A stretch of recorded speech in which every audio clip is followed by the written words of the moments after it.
to it. Welcome back, everybody, to another episode of You Betcha Radio Podcast. We're back in the studio, and we are Ryan-less today. Ryan-less. Ryan's in Cambodia. Yep, the bodes. Yeah, he's finally exploring it himself. Yeah. In a real sense, though, I do hope, that he gets some eyes on Crazy Horse. Ryan's in South Dakota right now, in a real sense. Oh, God, you tricked me. Yeah, I tricked you. Yeah.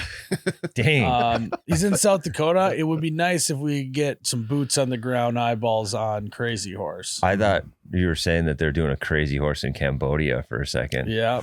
Sounds like a rock song. They're in a race now. It's like the Statue of Liberty in Vegas. Yeah. But yeah, so Ryan's gone today. He'll be back next. He'll be back for Patreon. Yeah. You won't be here for Patreon. We're all sorts of messed up. It's summer, man. Mm-hmm. It's going to be the first Patreon I missed since like 2 years. Really? Mm-hmm. Wow. It's weird because like you and I take a vacation in the winter. Nobody else takes time off in the winter. And then we don't take any time off in the summer. That is weird that is weird. I mean, yeah, it's because, like, in my mind, just going to the lake is kind of like a mini vacation every weekend. Gotta make every day count at the lake. Yeah. Because you have, 36 days, you said? Yeah, so I bought a lake cabin. And if you go down Friday night and leave Sunday evening, it's basically like 2 full days every weekend. You got 4 months. 2 times 4, 8 times 4 months. Yeah, it's about 32 to 36 days a year. Give or take. Do you have at the lake? So you bought this, and I bought this entire other home to use 36 days a year. And the majority of the time you're doing chores. Yeah. So actually, we've started. I've decided to spend more time during the week out there, and then maybe just drive home. Or like drive here for work and go back, so Ann and our kid can hang out there during the weeks. We're using it more. Yes, I think if you talk to us, we'd probably let you work from home a couple of days. Well, that's what I was saying. Then we also it's a great opportunity for us to do lake content and do stuff. We can just do stuff out there, and so yeah, I'm trying to get more days there. But then it's like, all right, now I'm spending less days in my house, which. You got all winter there. Yeah. You're trapped in that place for way more than 36 days. But yeah, we're lucky enough to have a cabin too, which is sweet. But I will have to say right now, we're in the heart of summer activity paralysis. Yes. Oh my God. Mm. I don't know about you guys, but there comes a point where in every Midwesterner's year, they're like, all right, we are now in summer. This is the best time to be a Midwesterner. And there are about 100 different things that I should do and take advantage of this awesome weather. And what ends up happening is you have so many options for activities that you end up just getting paralysis, and you end up kind of not really doing anything or feeling guilty about doing one activity and not doing another. 100%. And then especially you throw kids in the mix, and then you like, I should take some time to relax for myself. Or I should take some time to do something really summer and fun with my kids. Correct. It's like, whoa. Even Ryan and I were talking the other night. It was like one of the best evenings ever, like perfect weather, great sunset and all that stuff. And me and him were both like, I didn't go outside that night. I just laid in bed because I was tired. And the whole time I just felt guilty and just was thinking I should be sitting outside right now. Yep. And every Midwesterner has that moment in the summer where they say, I should be outside right now enjoying the weather, but I don't want to, but I feel guilty. We spent all this time looking for patio furniture. I have to use it. Correct. Yeah. And in 2 months, we won't be able to hang out outside anymore. The cushions are not wet right now. This is a perfect time to go outside. Yeah. But I'm so comfy right here. So I'm going to feel shitty about this no matter what. Yeah, I'm going to scroll on my phone outside instead of inside. I was thinking about the summer. Like, everybody wants to hang out in the summer. Why don't we hang out in the winter when there's nothing else to do? We just hang out when we're trapped. That's been like the summer we could just go do solo adventures or like hang out a little bit. But like I get that it's nice weather. We don't have to share it. We can share in the misery in the middle of winter. Let's hang out when there's nothing else to do. That's true. Go to the bar. Yeah. I wish we did more get-togethers in the winter and less in the summer. I mean, you can. I know. Do you? Well, here's the question: do you invite people and they just turn you down, or No. I don't invite people anywhere ever. then what are you complaining about? It's invites the other way around. Everyone's like, "Hey, you want to get together?" I'm like, "Yeah, I do," but also I kind of want to just fucking do some of the projects I said I was going to do this summer. I mean, I think it's also like most people are like, I don't know. It's just a mentality. Like if you're in the you just don't do anything in the winter. I know. I wish we did. I think it should flip. I think the summer should be more solitary and the winter should be more together. I think another big factor is that a big monkey wrench is like weddings during the summer. Yeah. And that makes you feel more fatigued throughout the summer, is the obligation to travel to go all these weddings, or a family reunion is kind of the same thing. So maybe we have family reunions more in the winter. That could help. We things. should. Yeah. Well, then the problem is you got to like rent out like a space. So like in the summer, you just need one relative with a cabin with a good yard and everyone can go there for free. Well, in the winter, you just need one relative with a nice shop. That's true. That is true. Yeah. Yeah. So I think that's another big monkey wrench. I am lucky though. I feel like I am on the other end now of going to weddings where everyone is now any wedding that I would probably get invited to, they're pretty much all married now. And so I got a nice little sweet spot between these people's first wedding and their second wedding. Yeah. I'm just starting my friend group's second wedding phase. Nice. My first friend that got divorced is getting remarried, and it'll be this year. And then after that, I only have one friend left that's unmarried, really. And you think he's ever going to get married? Yeah. Okay. Yeah, it'll be a few years. Okay. He'll pop a question any day. Yeah. And then after that, it's family. I'm not gonna be going to any other ones, I don't think. Yeah, I don't have any more friends. Yeah, and you guys know me. I'm done making them. It's true. But yeah, I don't know. It's like, because it's like, okay, there's also like a family component to this like summer activity deal where I want to maybe at the end of the day go fishing, but I also feel like I should like be like hanging out with Ann, sitting in the lawn chair, making porch memories with my wife. You know, is that what they're calling it these days? Yeah, it's like you wouldn't call them porch memories, just hanging out with your wife on the porch. You could call it that. You can call it whatever you want. I'm calling it porch memories, where basically you're not doing anything, but you're making memories, you know? That is something that people don't talk about a lot, is like the battle between being a good husband and being a good dad. Like sometimes you can't do both at the same time. You got to pick where your time's going. Yeah. So yeah, I mean, there's just too much stuff to do in such a little amount of time. You know, I feel like a puppy with 400 toys and I don't know which one to play with. The squeaky one, the furry one that I can rip to shreds, the dog bone, my owner's shoe, the shoe, the socks, the pacifiers laying on the ground. You know, which one do I play with? Right. So I feel like that's a real issue for people in the Midwest. For sure. That like those fucking guys down in LA never even have to think about. Yeah. They can just do whatever activity whenever they want all year round. They don't even have to look at the weather app. Yeah. Because they just know it's gonna be nice Correct. out. Yeah. And then like that's the other thing. If you want to go golfing, you have to now decide, am I trading a good day on the lake for a round of golf? You know what I mean? Yeah. What is it? A bad day on the course is better than whatever. Hey, a bad day on the course better than a good day at work. Yeah. So have that mentality when you go golfing. So a bad day on the course is better than a good day at the lake? I'm not a golfer, so perhaps.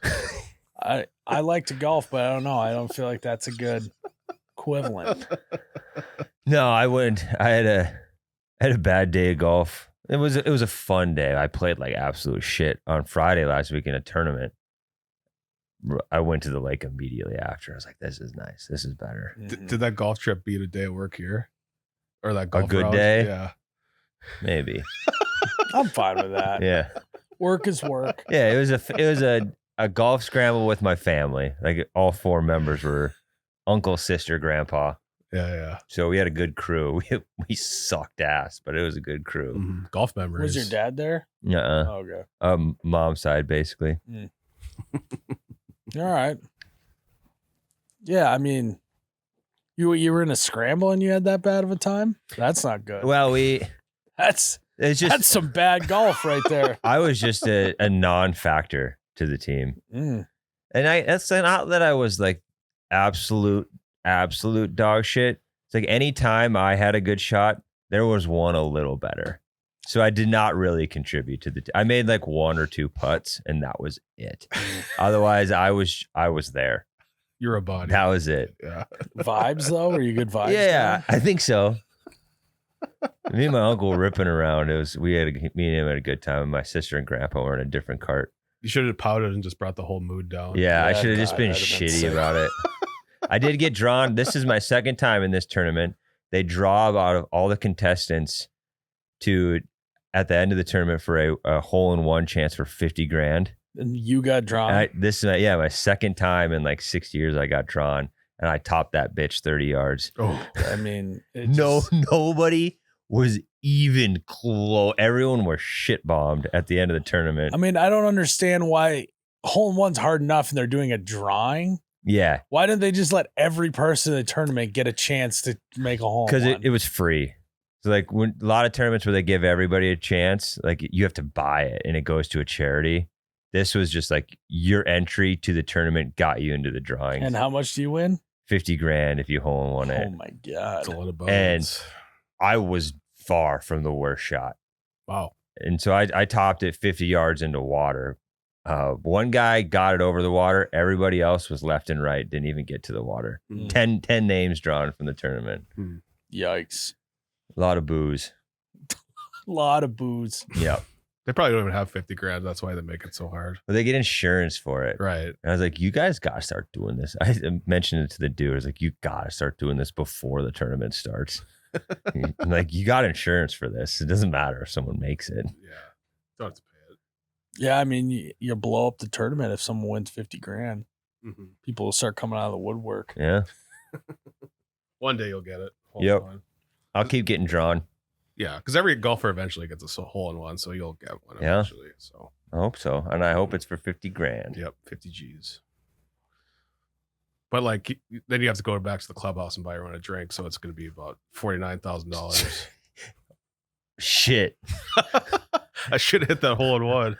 I mean, I'm guessing this is not at a fancy place. It's not. It's a nice course. It's Okay. not like it's at Forest Hills, so it's definitely it's not a dog track, but you're it's not. buying Like, you're buying drinks at Forest Hills. You're not even $1,000 in. wow, for 200 golfers, it is.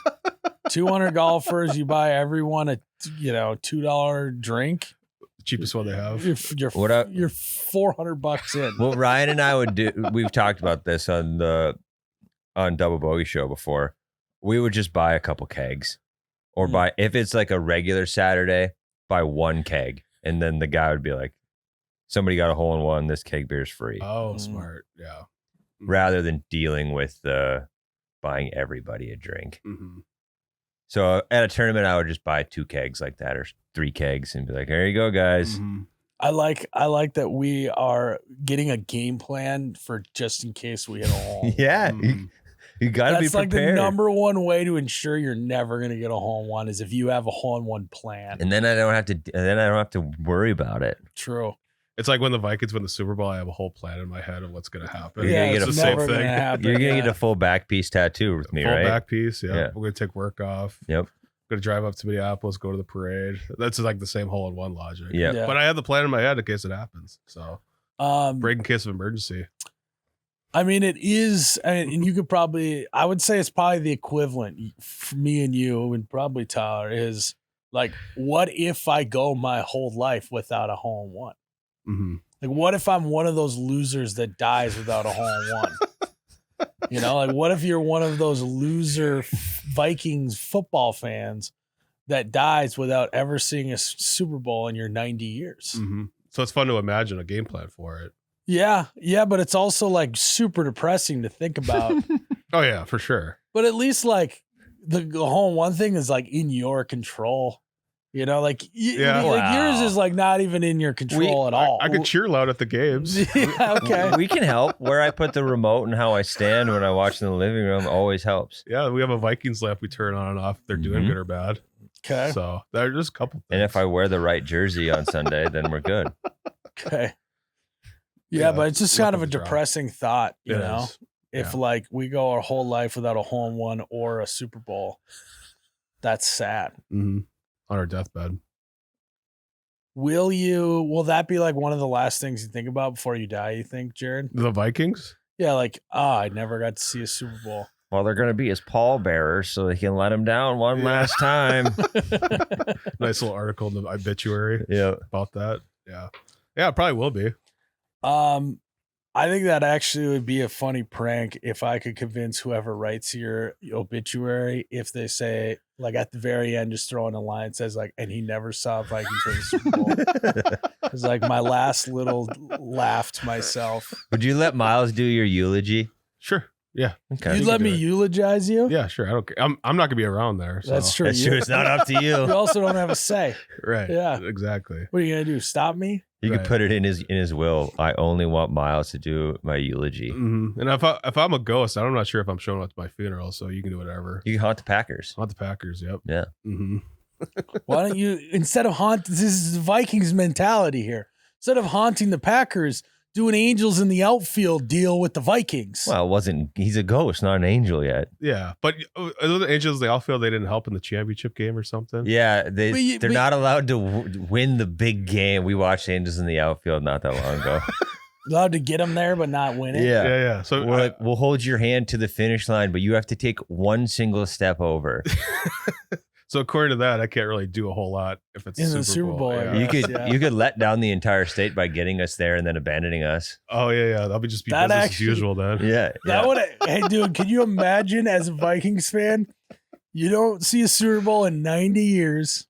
You then die, you become an angel. You then get granted the ability to help them get to a Super Bowl, only to watch them lose a Super Bowl in the afterlife. Yeah, and it'll probably be a missed field goal too. Like you're, Yeah. you're Yep. like, because you you're were guiding all the tortured other ones in. for eternity. Even though you're in heaven, you're still in hell. That probably is what is happening right now to the Vikings. Is like there's some ghost that's like fucking Dude, them over. That's what happened with Gary Anderson's missed field goal. And Blair Walsh. The NFC was a championship game. They're not allowed to help in championships.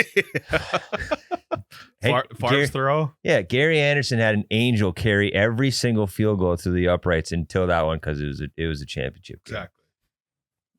Yeah, I think you guys maybe, It's an Angels in the outfield situation. That's Yeah. crazy, dude. angels in the end zone. Mm-hmm. Mhm. I can't believe they didn't do, if I know Hollywood like I think they do, like think about Air Bud. They Yeah, did Air Bud every sport possible. Why didn't they do angels in the end zone and angels I see. angels in the paint? Gotcha. Like you think they should have just hammered that? yeah. I thought you were gonna go with like Airbud died and then Airbud becoming a dog ghost or something. Well, that too. dude. Airbud, that's not out of All the realm of dogs poss- go to heaven. Have you that's the seen title of the movie. what Airbud is on these days? No, Homeboy, I feel like we've talked about this. yeah, before. it went from Airbud to his kids to Air Buddies, and now it's like Air Buddies in space Mm. and Air Buddies with Santa Claus. It's taking the Fast and Furious approach. 100%. Yeah. But I just can't believe we got a one-off Angels in the Outfield crush, and they didn't even do anything with that IP. That is a good movie. There's so many good actors in the first Yeah. movie. They even did a Sandlot too, They You know? Sandlot 3 and 4. 3 and They're 4. horseshit. But Angels in the Outfield untouched. Little Giants untouched. Mm-hmm. That crazy? Yeah, I tried to watch Little Giants with my kid the other day. Nowhere to be found. You got to pay like $8 for it. Fuck. And it's a good movie, but it's not $8 good. Luck of the Irish, untouched. Yeah, untouched. Double teamed, untouched. Smart House, untouched. Xenon, girl of the 21st century, untouched. Actually, there might be a Xenon too. Probably. Zoom, zoom, zoom. I like they would call Double Teamed, like the sequel, Double Teamed 2 or Double- Times Team. Yeah, double team. Would it be triple teamed or would it be quadruple teamed? two teamed. I think it would be Yeah. two team. So yeah, I mean just don't think about that tonight when you're laying in bed, I Jerrod, won't be about able to that you sleep. probably will be tortured even in the afterlife. It's tough. You know, you think that, death may be your way out of this hell that is being a Vikings fan, but probably not. Yeah. If anything, you're gonna help, and then it'll hurt even worse because you actually will be able to help as an angel. Right. Up Up in the rafters of US Bank as a ghost, yeah. Oh man. just hanging around there all the time. We were talking last week. We thought we'd talk about it here on the podcast, but there's a very clear sign when a blue collar worker is gonna quit.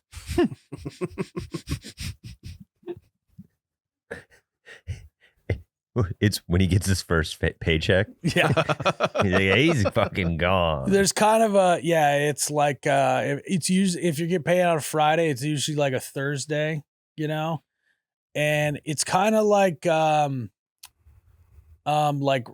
right before there's like this almost like a post-nut clarity for these guys. Mhm.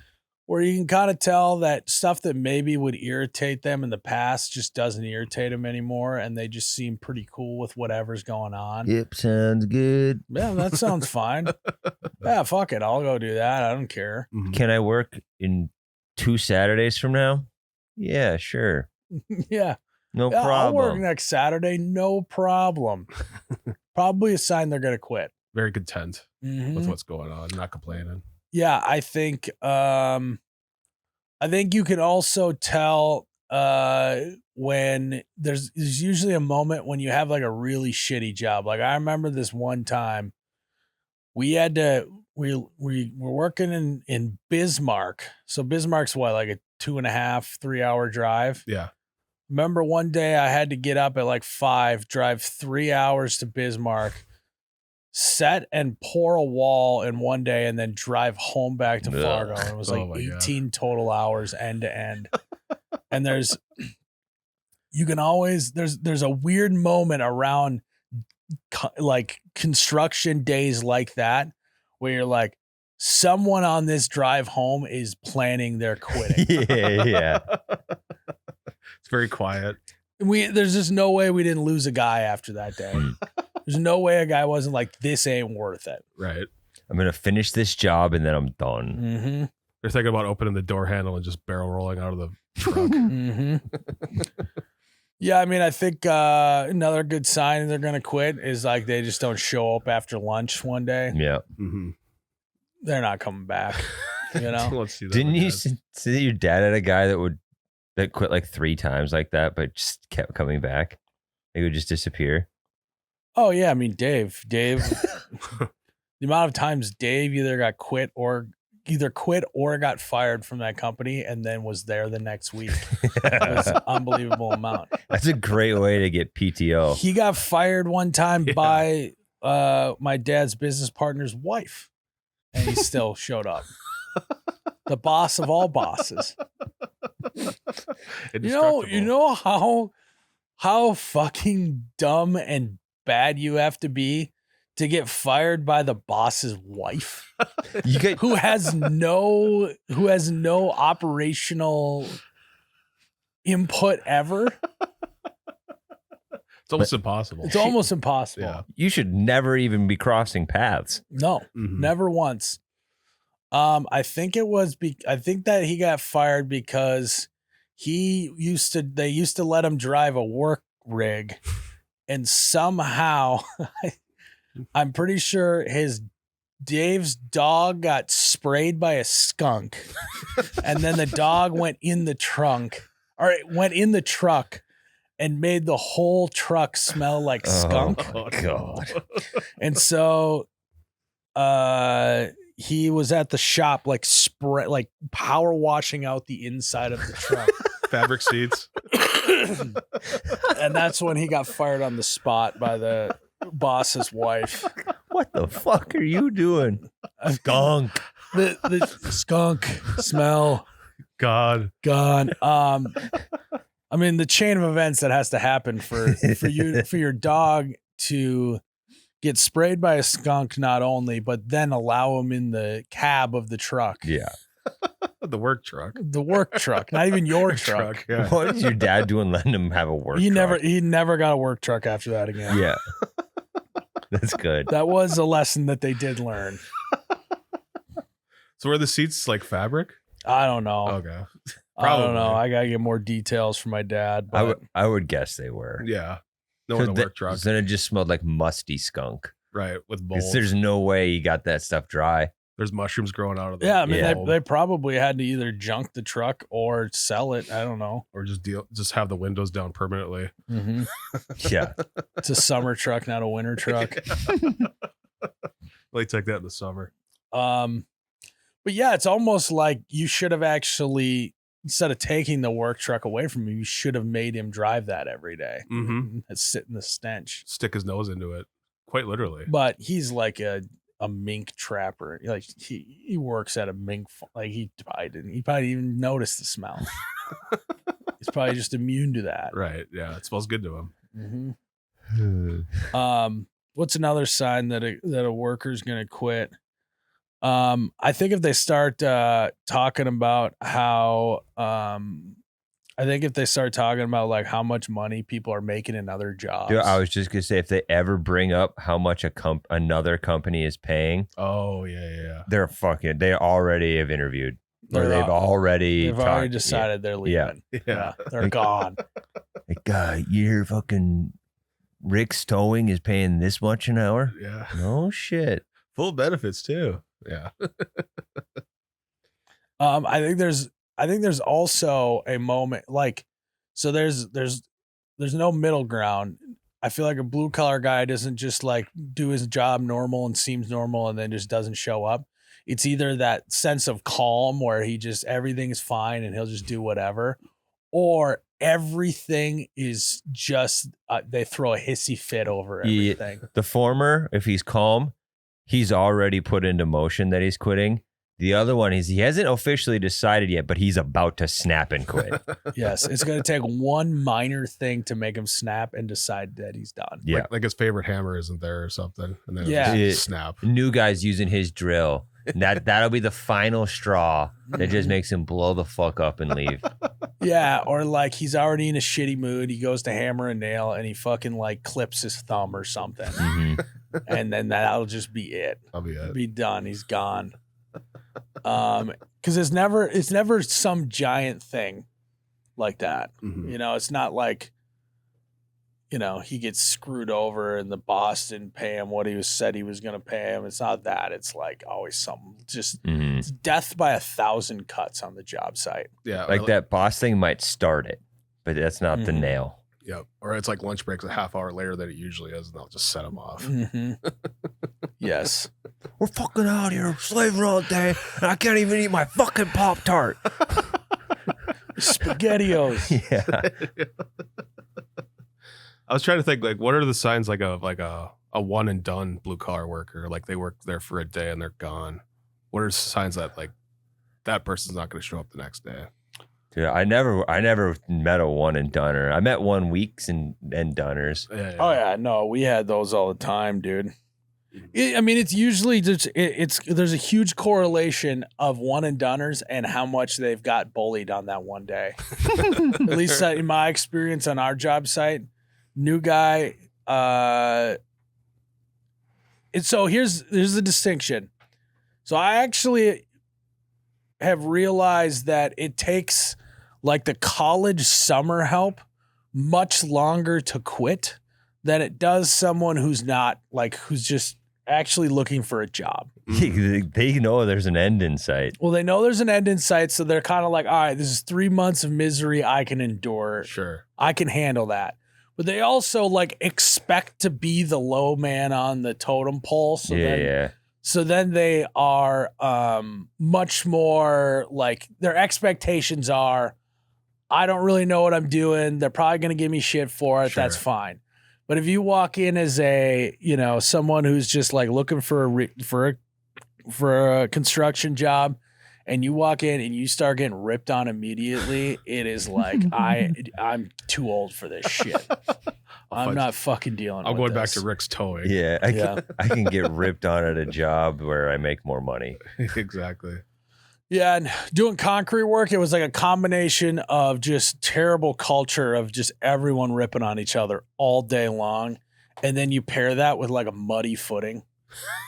Like everyone who starts working concrete should do it on a dry, like in a drought. They should start in a drought, especially if they're doing basements. They should do it in a drought, and they should do like a 4-foot slab on grade home. Is how every person should start with. That should be the starter pack. Should never start with like a giant muddy footing.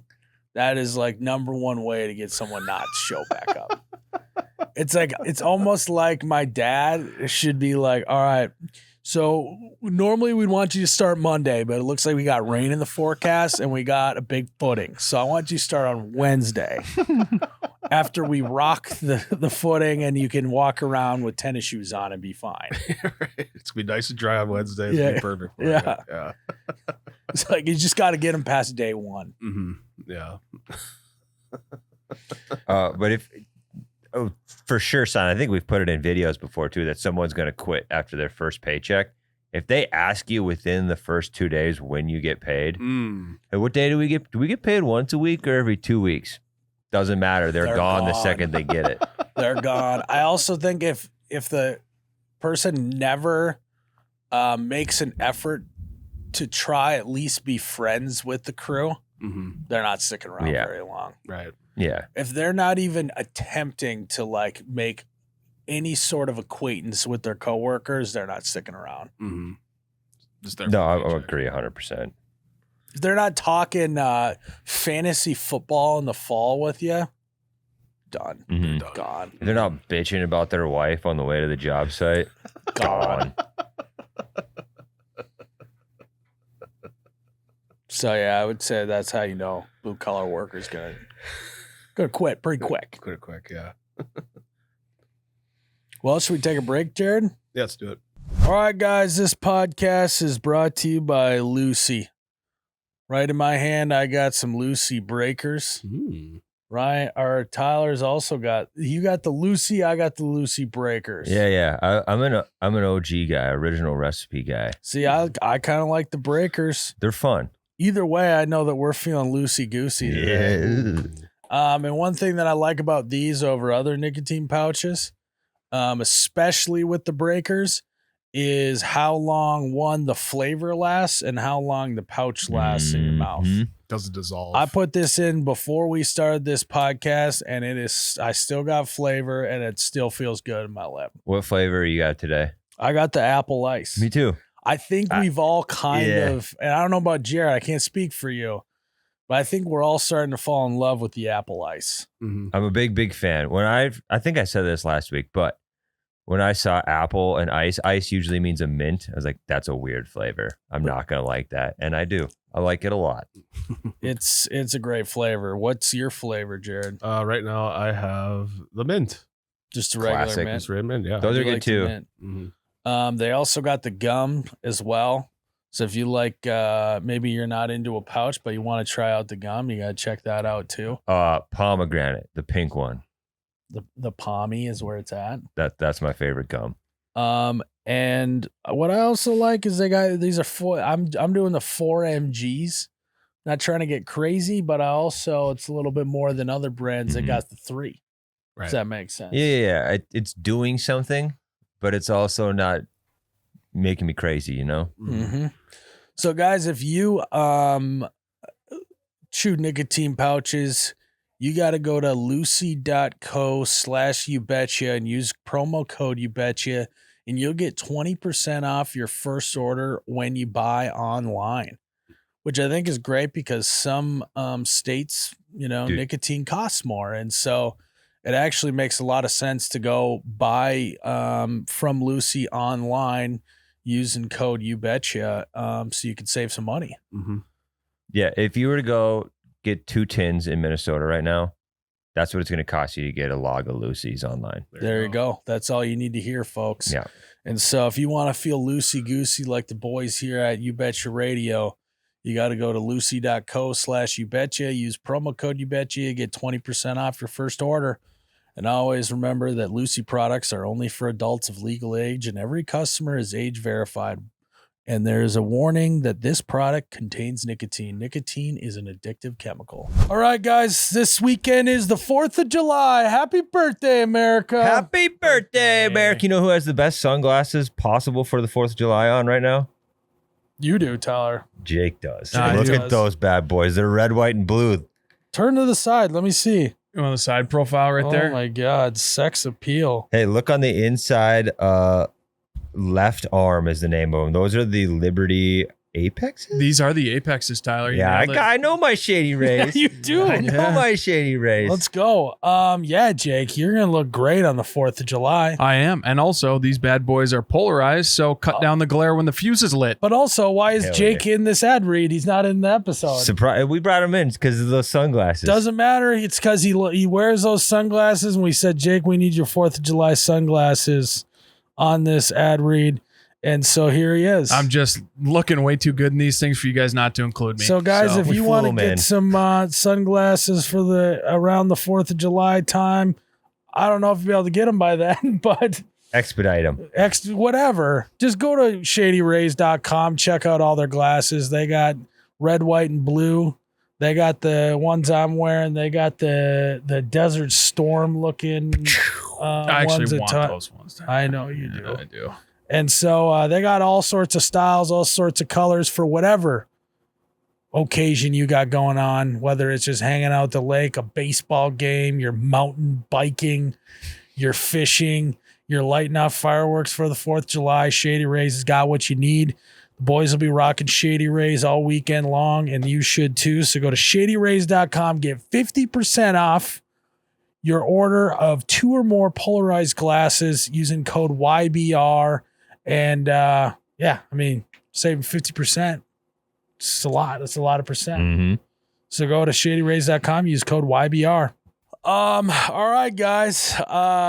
So this is, we didn't talk about this, but I just was thinking about it. So Tyler came over to my cabin yesterday to help shoot a video. And Tyler brought his whole family over. Mm-hmm. Nice. And there was something that I noticed.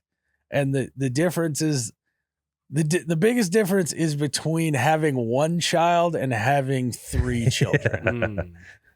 And I just felt like, Tyler and his wife were it's just constantly, there's just a lot of chaos. Yeah, there is. I think it was a chaos that I wasn't ready for. Yeah. It the more kids you have, it becomes less and less about nurturing, and more about keeping them alive. Surviving. Yeah. Yeah, it's less about thriving and more about surviving. Yes. And I was able to witness that front and center. And I think it also is like your boys are also like at the prime age of chaos. Yes. Tomfoolery. Yep. You know, they're all in that age where they really just don't give a fuck about anything. Whereas like when your oldest one, maybe 3-4 years from now, he'll be like more mature and whatever. Yep.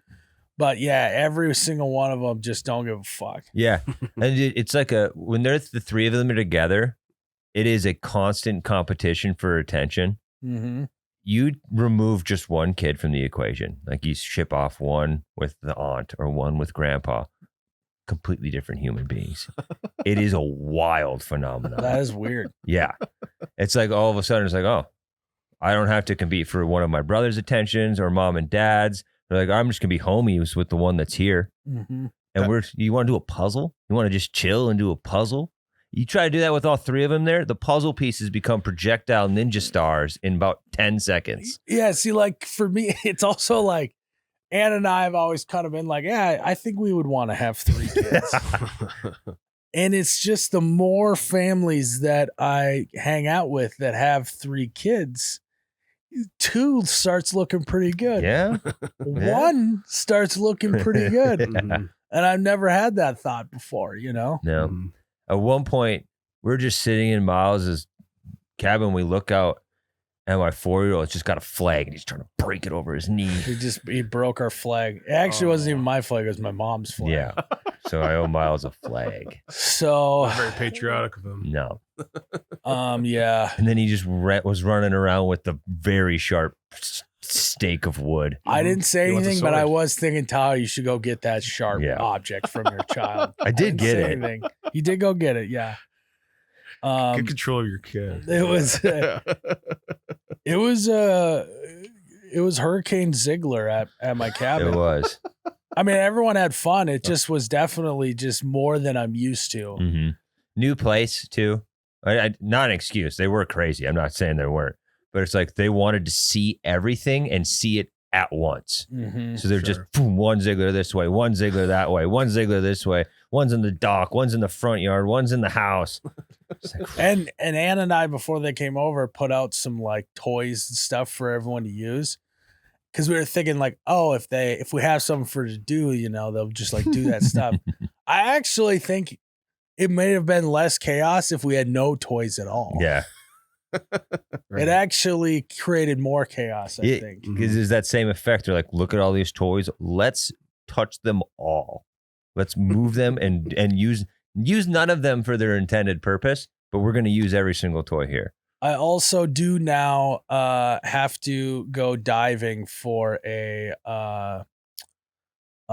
watering can at the end of my dock, by the way. Oh, Christ. I was fishing off the dock last night and I looked in the water and I was like, what the hell is that?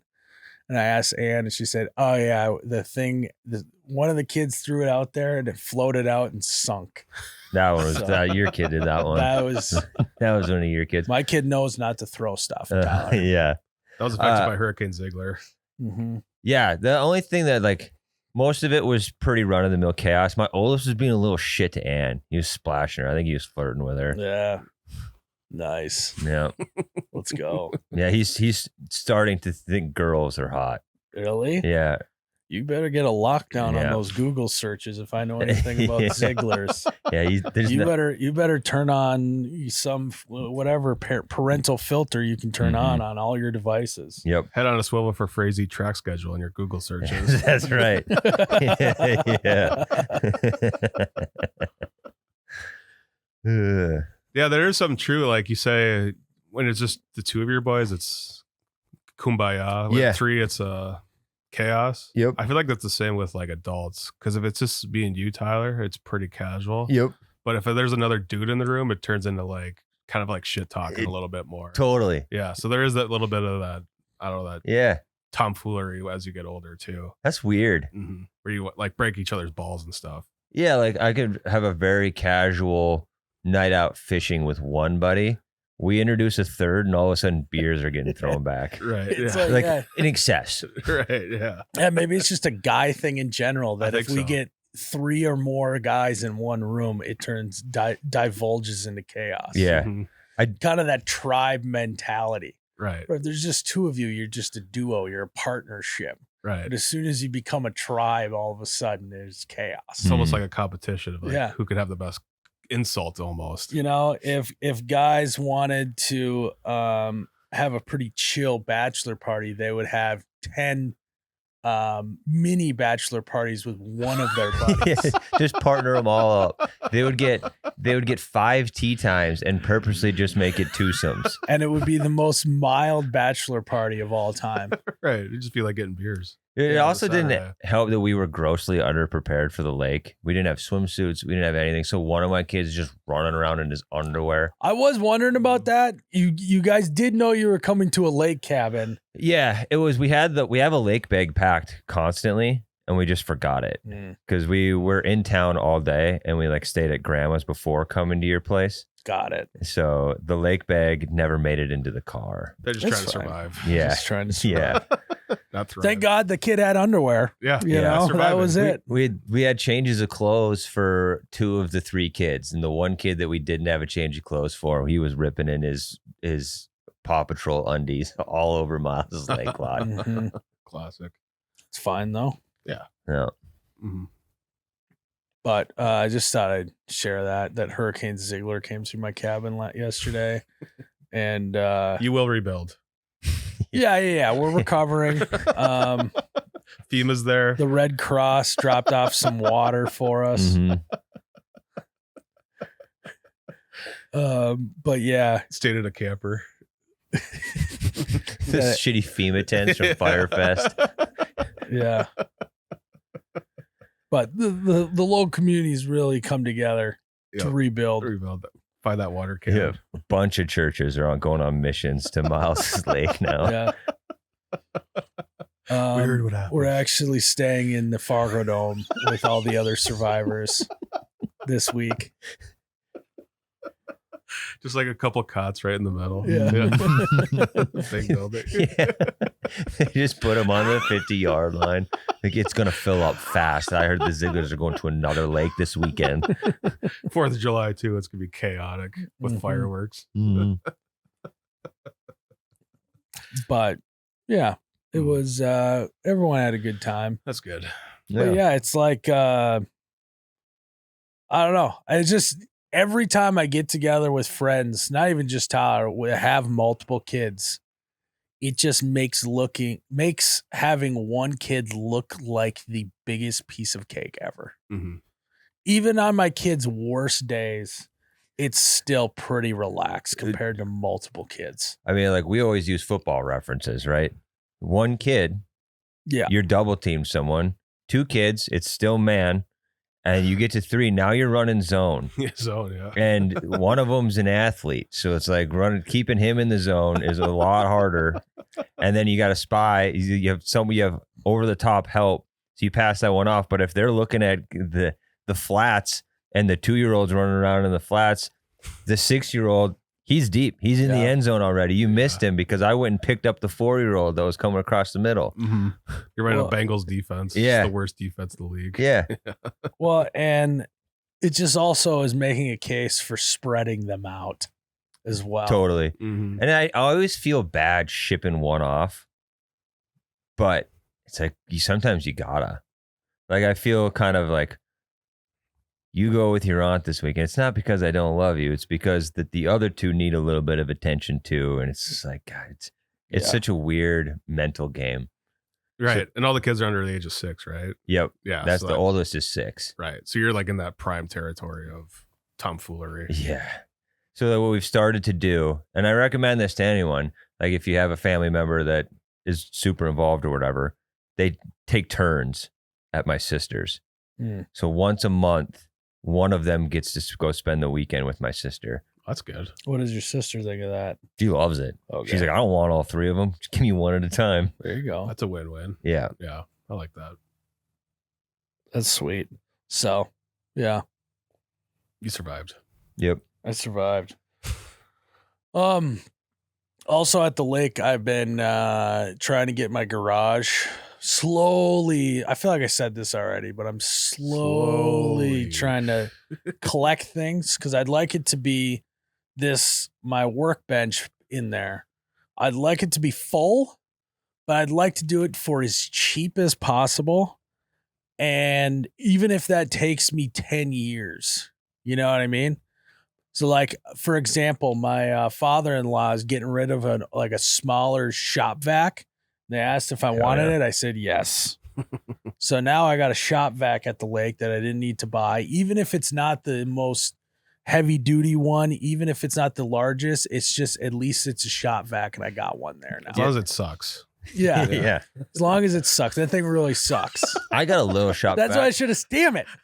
They said, "Do you want this?" I go, "Well, does it suck?" And then they wouldn't have known if I meant that it's good or if it's bad. Right. Yeah. Damn, missed opportunity. Little Sucks a shop little. vac is actually nicer than you think because you put it up on top of the workbench with you, There you go. and it doesn't take up a shitload of space. Mhm. I have not a mini, but a medium-sized one that I keep up on top of the workbench. Great rapper name too, Little Shop Back. Yeah, a little shop vac.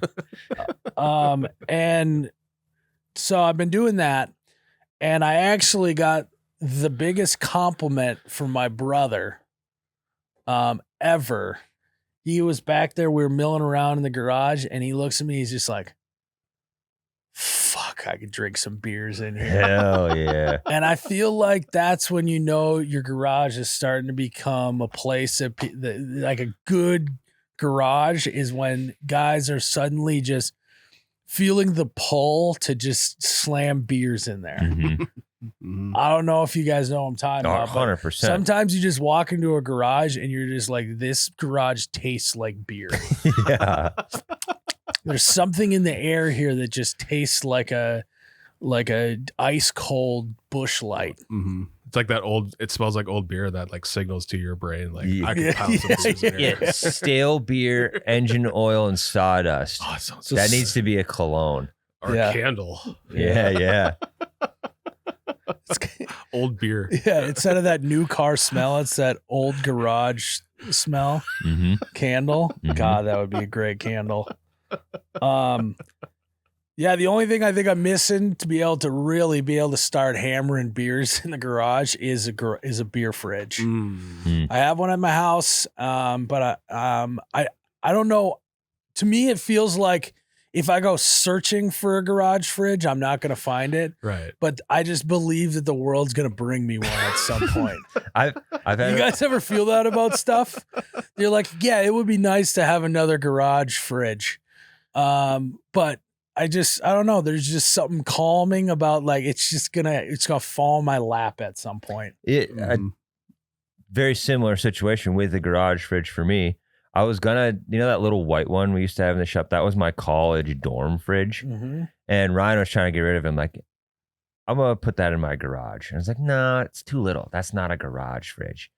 And then a week later, Ryan's like, hey, my in-laws are getting rid of a fridge. Do you want it? Fuck. And I was like, yes, I do. I want that fridge. That is, it's true. If you go searching for a garage fridge, you're not going to find one or it'll break right away. Right. Yeah. Like the one in my garage at home, my in-laws were like, hey, we're getting rid of this fridge. Do you want it? Works great. It's a little wobbly, but all you got to do is stick like a little piece of wood underneath the one Mhm. corner and it's perfect. Like that's perfect. And it works like a charm. Mhm. It's like, that's the one thing I need, but I'm not searching for because it's just going to fall It'll in my show lap. up. It'll show up. You'll be driving down the road one day and you'll just see one on the end of someone's driveway that says free, works great. Mhm. Mm-hmm. Boulevard Days, you might find one. Yeah. Mm-hmm. So, yeah.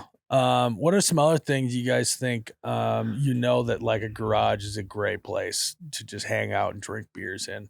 I think just like one neon sign. Okay. It could be Yeah. anything too, but that just sets the vibe that you're almost in a bar.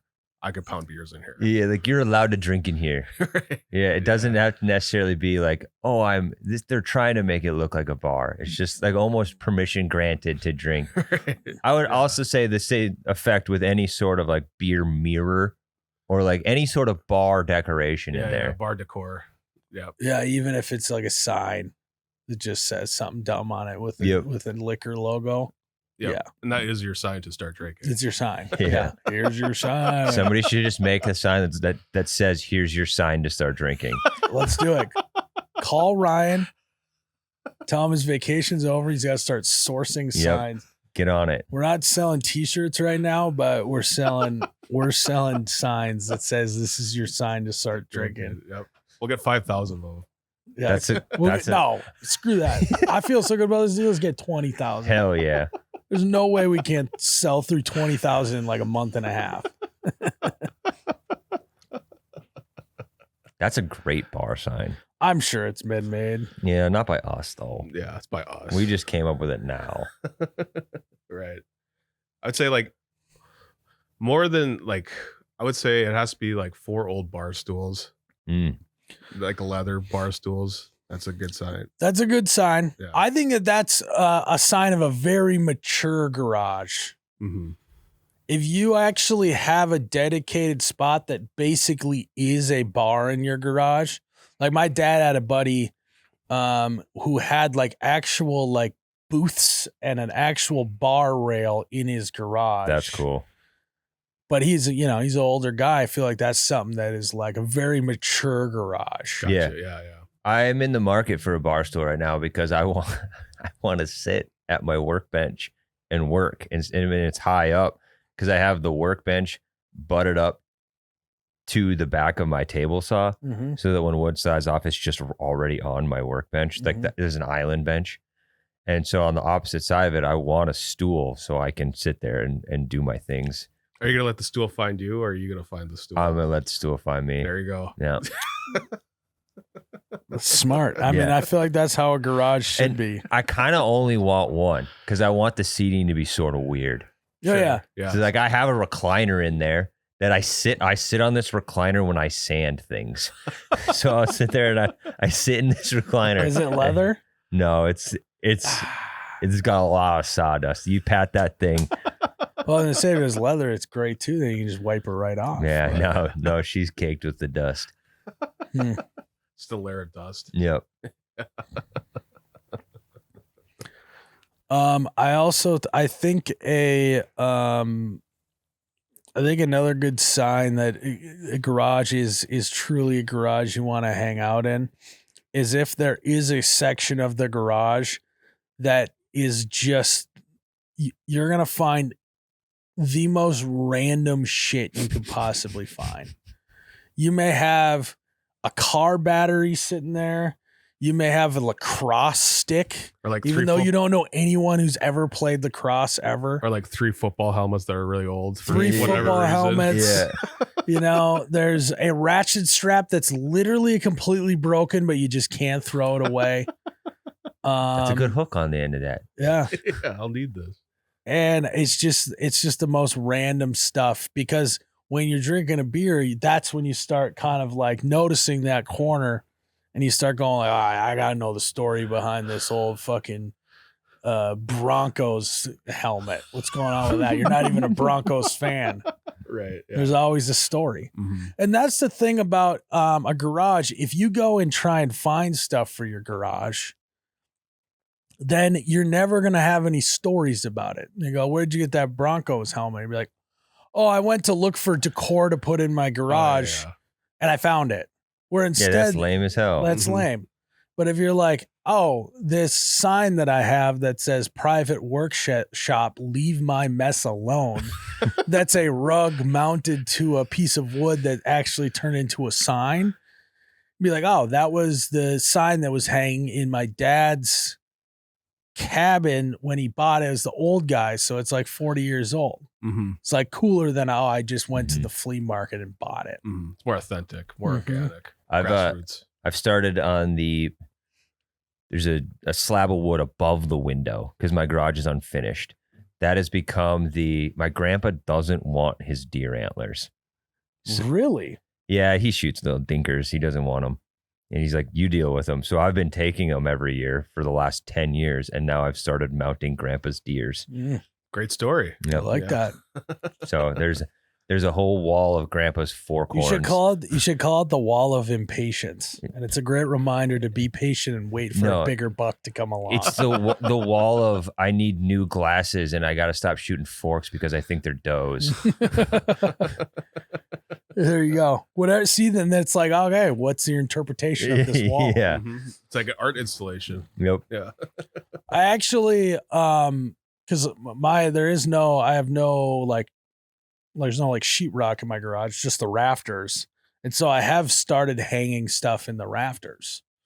And the first thing that I got hung up there is our old ski horse from when I was a kid. Me and my buddy down the road, we mounted a bike frame to some skis and pulled it behind the boat, and it actually worked until, after we did it like 12 times, then it finally busted, and then it was just in my parents' garage, and now I have it hanging in the rafters. Mm-hmm. Your parents had to be so excited to get rid of it out of their garage for you to get the cabin next to them and just start shipping your shit back over. And my wife was not very happy that didn't go out on cleanup week, but it's going to be in the rafters forever. Mm-hmm. It's going to be in the rafters for the next 60 years. It's almost like a personal museum. It's gonna be in the rafters till your kid gets a wild hair and wants to build it himself. Mm-hmm.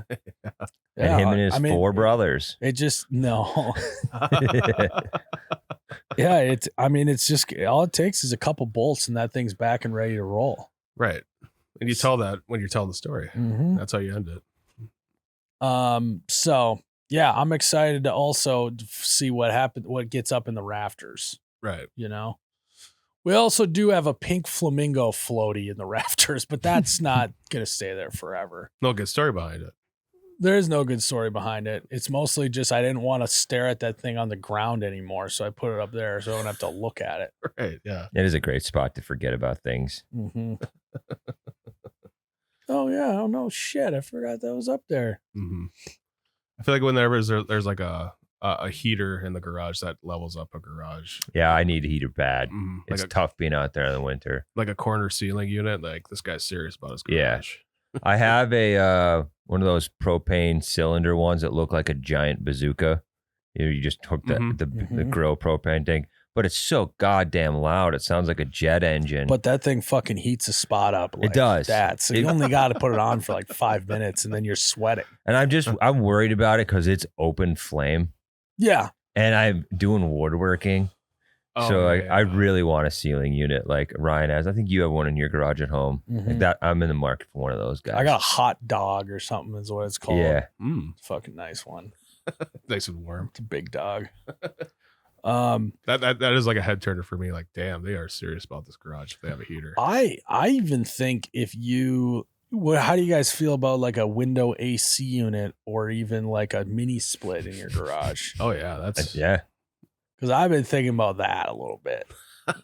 I've been thinking about, but then you got to have the garage door closed, and I love having the garage door open. That's if true. I'm in there. Yeah, one thing that I didn't design my garage. I bought it like this, but it's technically a 3-stall, but it's only 2-stall wide, and the third stall is on the back. So there's 2 doors here, and then a third door here. Mm-hmm. And if you pop open all 3, lot perfect of breeze through there. That's the problem with mine right now is I had no airflow because I just got the doors in the front. I need to punch a hole in the back wall You just need to drink a couple Mountain Dews and just start punching, start ventilating the back. just start taking a sledgehammer to the back. I do have a perfect lot set up to where if I put a garage door out the back, it would be pretty nice. Yeah. Because I got that spot back there. You should do it on, if you're facing the back, your back left wall. See, I was thinking back right wall. I don't know. You put it wherever you want. It's your garage, but I'm probably not going to do that.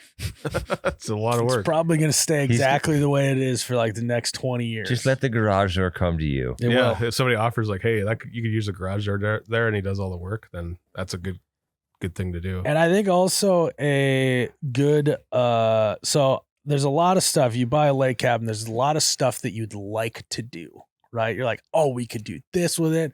We could do this. I could put up 14 sheds on this because I got room. You know, you're like, we use a shed for that. We could have a shed for that.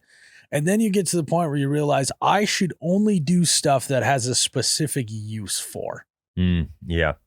Because I'd like a shed on the front lot that we got, so I don't got to walk all the way to the back lot every single time. But then, I'm not spending as much time back in the garage. You got to force yourself in there. And I still got room in the garage to store stuff. I should only build an additional shed once the garage is too full.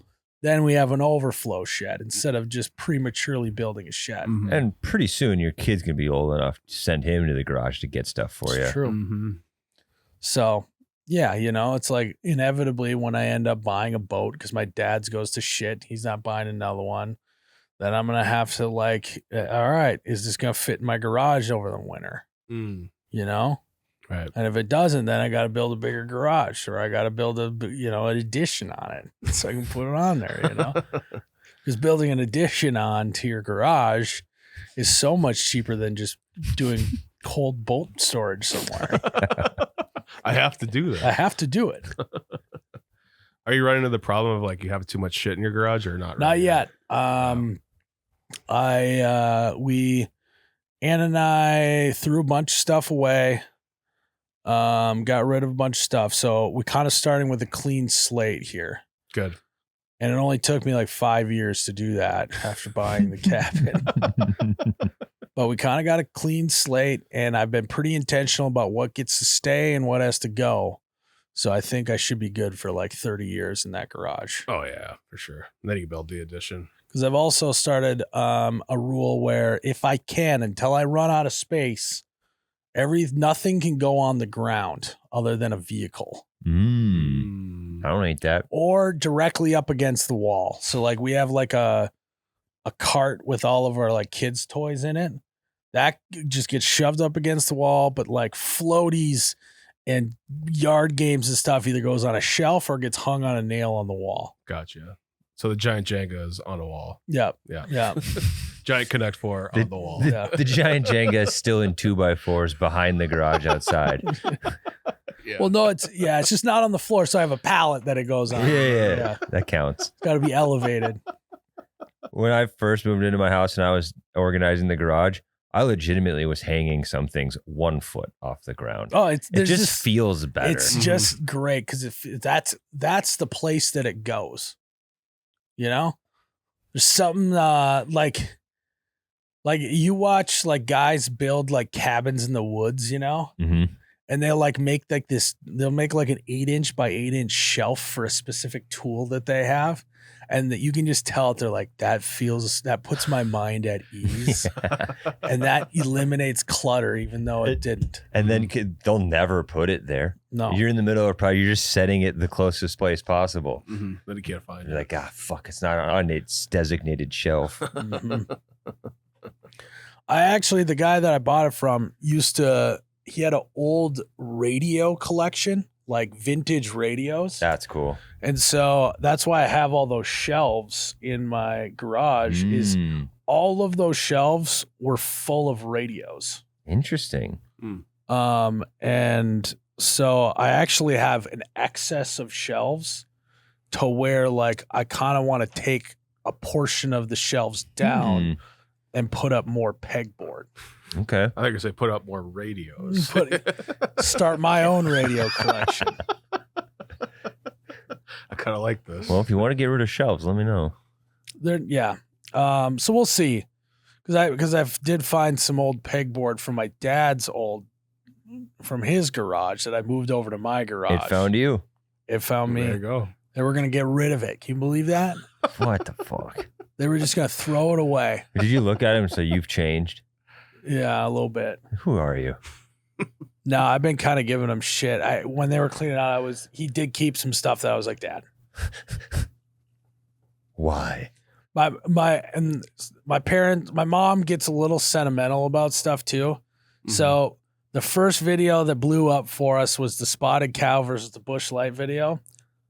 The table that I shot that video at, my mom refuses to throw away. Because I shot it at their cabin, at their table, and it's still just taking up a fuckload of room in their garage. Yeah. And it's like it was a table that was just a regular table that my mom broke plates and then glued them to the top of it and made like a tile table herself. That's kind of cool. It's cool. But now the tiles are like coming off and stuff. So it's like it just needs to get junked. But my mom refuses to throw it away because that was the table. Yeah. Well, that's going to go in our museum someday. I'll put it in the rafters. Yeah. But what I should do is just chisel off a couple of tiles and put that up, not the whole table. Yeah. You know? It's a cool table, but it definitely, you could tell my dad's like kind of a little annoyed at me for putting significance on that table so he can't get rid of it. Gotcha. So that makes sense. Yeah. Way to go, Miles. Yeah. That table is like Shaq on the Celtics past its prime. Yeah. Yeah. But it's fine. We also, my dad being the true concrete guy that he is, they went, when we moved into the cabin, they redid the countertops and made concrete countertops. So like the island in my parents' cabin was made out of concrete that we formed up And what they did was actually pretty cool at the time. Then it just kind of got old and kind of not great. But they made the top of the concrete look like it was sand with like shells and stuff in it. And then they poured resin over the top so that it was like literally the island looked like it was beach sand with like shells and stuff. That's cool. But I don't know if you guys know anything about concrete countertops, is they're fucking heavy. And we had, when they decided they were going to get rid of it, that they were going to redo it again, getting that thing, because we couldn't throw it away because it was like, this is now a piece of art that's history to the cabin. So we have this like 500-pound countertop just leaned up against the wall in my dad's garage. Oh my God. What could you? And then, so it started as like, God, it's cool. We can't get rid of this. And now it's like, we can't get rid of this because no one wants to lift this and throw it away. Mm-hmm. And if we put it out on cleanup week, the guys coming around grabbing all of the garbage they're not going to be able to lift it to put it in there. So it's going to have to be us taking it somewhere. And we're just not willing to do that. You just like tamp down a spot in the yard and it becomes like a grill patio type of thing. I don't fucking know. Just bury it. Yeah. I was thinking like chip it away in pieces, but that's probably a no-go if you're gonna throw it it's away. it's like when an old school comes down, everyone can take a brick. Yeah. It's like getting a seat out of the Metrodome. Yeah. Did you guys get a seat? No, I was too young when that happened. That would have been sick. Yeah. Didn't get that. Didn't they go for like $800 a piece? Something like that. And there's that's crazy. Like 50,000 seats. That's crazy. Pays for itself. Yeah. Nice. But you could make maybe a swim-up bar out of that puppy. Two swim-up bars, yeah. Even though it's like it's like 2 or 3 times as thick as the other concrete table that was a pain in the ass to take in and out. I mean, this thing, it was literally like this thick. It was like 4 to 5 inches thick of concrete. When did you get rid of it? Because I don't ever remember seeing that. It was a long time ago. Okay. But yeah. So, and now my parents have butcher block countertops. Whoever thought making countertops of something that can't get wet? Oh, really? Can't get wet? I didn't know that. Well, like it can, but you got to like wipe it up real quick so that the wood doesn't go bad. Oh, okay. And what's funny is it just drives my brother up a wall. He's like, yeah, let's fucking new countertops out of shit that you can't get wet. That makes a lot of sense. So annoyed by it. The benefit is that it's like a cutting board, right? You can use it or no. But if like you're using a butcher block in a restaurant, right? But like it's your home, so then your countertop will have a bunch of cut marks on it. Yeah, so it's. I suppose. So you absolutely can. It's literally just an aesthetic. Sure. Okay. So I like the look of them, but yeah, if it's not practical, then it's not good. Yeah. They struggle with countertops. It sounds like they can't get the right one. Well, no, it's the right one until it's not. Sure. You know. Mm-hmm. My mom likes to change things up quite a bit. And you have to lift it in and out all the time. Yeah. So. Well, Jerrod, you got anything else for us? I just want to do this patron question here. Okay. Let's see. Low T Sheely.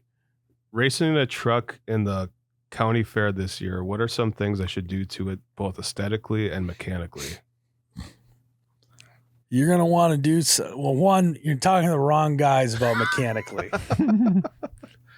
Maybe a V8 in there. Maybe some NOS. I'm sorry. Can you repeat the question? I was pulling up my fun fact. Racing a truck in the county fair this year, what are some things I should do to it both aesthetically, that's a hard thing to say, and mechanically? If I've learned anything from the racing shows that I've watched, fiction, you should get some spikes sticking out of your hubcaps so that when another car wants to rub, it destroys their tires and they go careening off the road. Yeah, kind of like on Grease. Yeah. Like on Grease, like Mad Max Fury Road. Yeah. maybe a flamethrower or an oil slick out of the back that you have to flip open a cover and then press a button.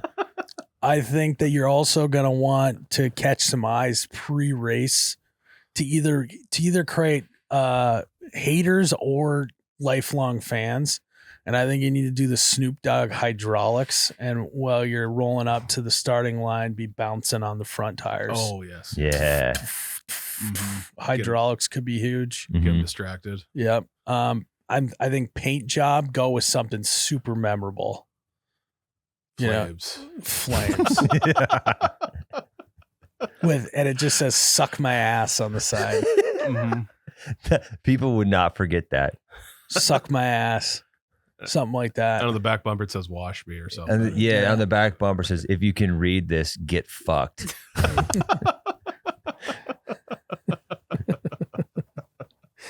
Yeah. So yeah. If you can read this, suck my ass. And I then think if it's a truck, definitely do truck nuts. Yeah. Any amount of loss of speed due to drag from your balls dragging on the ground Worth it. is worth it. One, and two, you're gonna make up for the intimidation factor Mhm. to the other drivers. and don't get like typical truck nuts. Get huge ones. Big ones. Mhm. Yeah. That drag. Yeah, they should be spraying sparks. I think the other direction you could go is make it like a really girly truck. Paint it pink, put eyelashes on it, put a bra on the Yeah. front, Mm-hmm. do all that stuff. So when you do win, the guys are emasculated because they lost the guy in the pink truck with eyelashes. Mm-hmm. You know what I mean?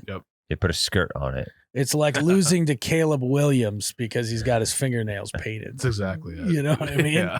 It's just, hey, the Vikings lost. Not only did they lose, they lost to a guy with his fingernails painted. Mm-hmm. Not great. No. Mhm. So, yeah, I mean, I think all those are probably good options. Yeah. Mhm. I'd agree. I think also, if I know anything about cool cars, you got to have, you open up the trunk and you just have only speakers and subwoofers back there Mm-hmm. with gotta like be- underglow and neon lights. And preferably if you could have Ludacris walking around with a comb stuck in his afro, that would be great too. Yeah, maybe if you could get Exhibit to put a fish tank in the back seat, make the whole back seat a fish tank. Mhm. And a PS2 in the back. Yeah. It's got to Yeah, be a PS2. PS2. Yep.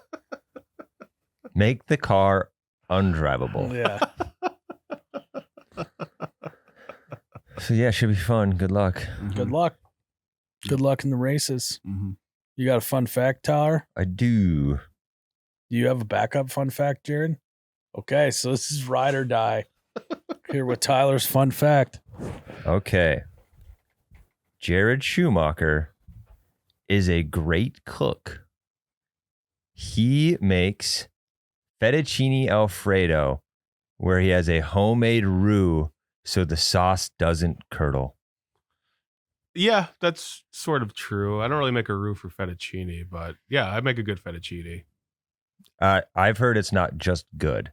It's great. What are we doing? Jerrod is a fun fact about Jerrod. Did we decide we were doing a fun fact about Jerrod? I was in charge of fun facts, so I picked one about Jerrod. Which he said is not even a full truth fact. I don't really make a roux for fettuccine. But What's a roux? a roux is just like thickens the sauce. it's something you start with in a pan. It would be usually with like flour and or like butter or oil, and you stir it, and that's like the foundation of a sauce. Got it. Yeah. Or like a jambalaya or a soup. Got it. So Any sort like- of sauce. Like the gravy on biscuits and gravy has Yes, a real gravy. thick roux. Gravy Got will it. always have a roux typically. And so you're saying you don't have a roux for your fettuccine? No, I don't really. I sort of do one. It's mostly melted butter. Sort of. Yeah, sort of. I guess you could call it a roux. I don't know what you would call it. But yeah, I make a mean fettuccine. So you're a cook? I like cooking, yeah. Why don't we do a little cooking segment once a month where you bring in some food and we eat it and we critique it? I can bring fettuccine in. Yeah. Hell yeah. Or Something- chicken Alfredo. Something nice and light, right? Especially if we do it in the afternoon, right before dinner. Let's do it right before the podcast so we're nice and bogged down. Bogged down. Yeah. I make jambalaya too. I like making jambalaya. I would actually like to try your jambalaya. Oh. Okay. How spicy is it? Oh, it's not. No, I can Okay. make it not very spicy. Make it spicy. I can handle I like want to sweat. On like a Midwest scale, I can handle like a 6. Oof. Okay. Make it a 9.5 on Yeah. the Midwest scale. On an I'll average shit my scale, pants on an then. average scale, it's like 3. Yeah. Give me a world 3 and a Midwest 7. Do you put like do you like put like crackers and shit in after you're done? Jambalaya, no. Oh yeah, No. god damn it. That'd be Like more of a it- gumbo. Gumbo's more of a soup. It would be a great prank if you got like the one chip challenge for like a tortilla soup, but didn't tell Tyler that they were the one chips. And so he takes like 4 of them and crunches them up and puts them in his soup. I mean, have you ever done the 1 chip challenge? No, You know what that thing is when you take it out of the The package. smell. The smell is bad. you've done it. Yeah, I did it on stream when we were streaming. Oh yeah, God. That's a lifetime ago. Sucked ass. I can bring jambalaya in. Yeah. So we'll do a jambalaya. Do a jambalaya next couple weeks. I don't know when you want to do it, but So It takes a lot of work, but yeah, I can do it. my source told me that you're very patient when making your roux. How long does it take? Like, Yeah, jambalaya roux. You'll be at the stove for at least a half hour, just stirring. damn. Mm-hmm. It helps to have a couple beers while you're doing it on Good call. standby. Yeah, Nice. because you're just constantly stirring in the Dutch oven. Yeah, because you can't You can't stop leave or it'll burn to the pan, right? Yeah, if that happens, you just start over. Hmm. That's not kind of how it works. yikes. Gotcha. Mhm. But All it's, right. it's a lot of endurance. This is a fun fact about Jerrod, isn't it? It's all right. Can't wait for you guys to critique my jambalaya. I want a mind blowing fact about space or something, Tyler. It's not called mind-blowing facts. All right, fine. All right, guys, thanks for tuning in to another episode of You Betcha Radio. Have a great week. We'll see you in the next one. Oh, you betcha, yeah. Yeah. Kareem DeJeans. Stump everyone. Late night bonfire, cold beers, country music. Name a better way to end a night. Can't say sex. Wait, what? Beers, bonfire, and country music. Yep. Late night bonfire. Is there a better trio that beats that? Oh, can't say sex. God, guns, and family?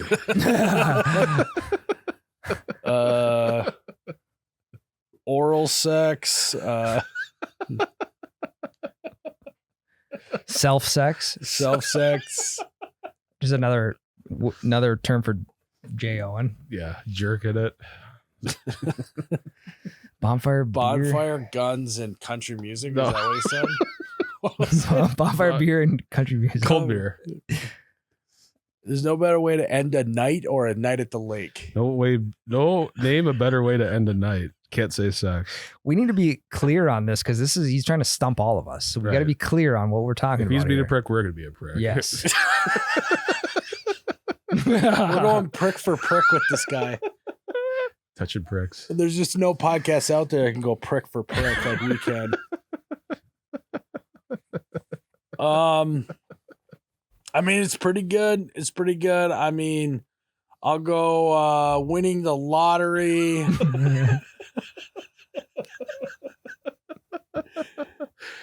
I mean, if this is stump, I'm not stumped. It's like winning the lottery and then two other else.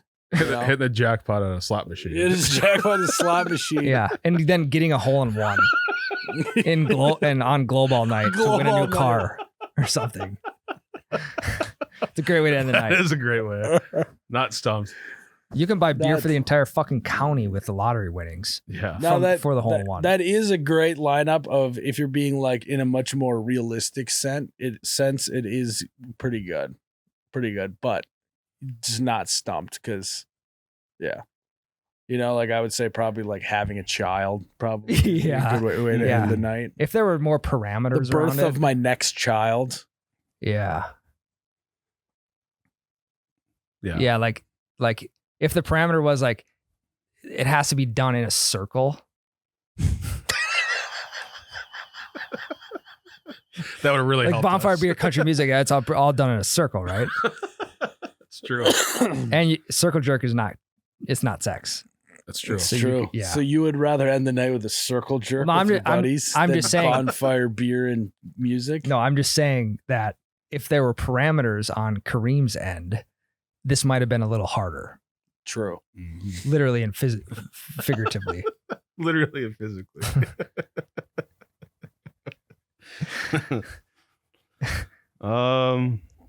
Let's see.